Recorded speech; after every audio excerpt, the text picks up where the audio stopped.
My small business just became 1 year old, so let's review all the Artist Alley events I attended. I will use a tier list to rank the events. First up, TeffyCon. This con was hosted by the high school I graduated from back in 2017. It was the first time for this event, and I was invited for free by the super cool librarian. It was my first event, so it was mostly a learning experience, so B tier. Next is a university con called ETSUCon. This event is very loved by the artists and attendees. Students and staff get in for free, so they have more money to spend. This was my highest profit con of the year. Now I can't say the travel expenses would be worth it since I'm local, but the table fee is typically $50 or less, so that would help with cost.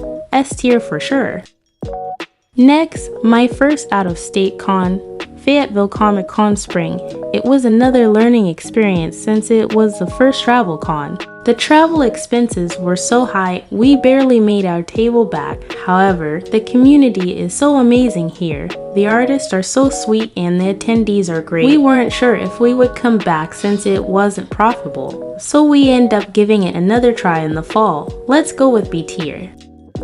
Over the summer I tried outdoor markets, and we probably will not be trying those again, except for the one that kicked off this line of events, Art Struck. This is a local Johnson City art festival. It's literally 6-minute drive from my place, so no travel expenses for me and the space is free. That makes it all profit. However, it wasn't much profit.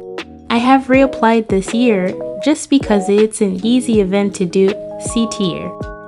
There's one more summer market I want to call out, Possum Fest, aka Third Blockstock. It had multiple names, which was confusing.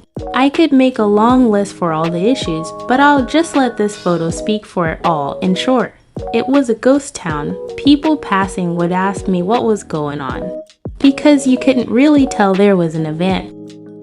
It was hot, windy, miserable, and slow. First event I ever left early from. We didn't even make the $20 table fee back. It gets its own category. Never again. Let's get back inside at Queen City AnimeCon. This was so refreshing after the last experience. We stayed at the host hotel. The hotel and convention center were beautiful. The hotel was a bit pricey, but the discount rate for attendees helped. This convention was super fun. The entertainment was top tier. Our expenses were high, but we still made profit. We had so much fun. S tier. Next, we have a first year con that looked promising, Beer City Comic Con. It was a mess for me. It was chaotic setup, slow, and disorganized. They had a good lineup of events, but they were off-site during and after the event's main hours. I've never seen a con this small have events at completely different, faraway locations. Why would you encourage your attendees to leave the event for your activities?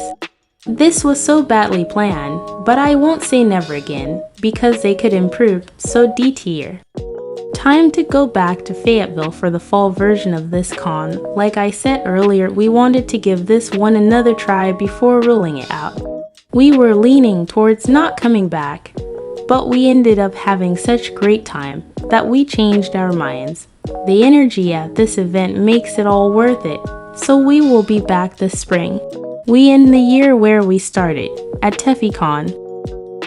I was hoping to make more this time, but we made the same as last time. It was actually slower. It was still fun though. I'll continue coming to this event to support it and hopefully help it grow. I hope we can make it more successful in 2024. Thanks for watching.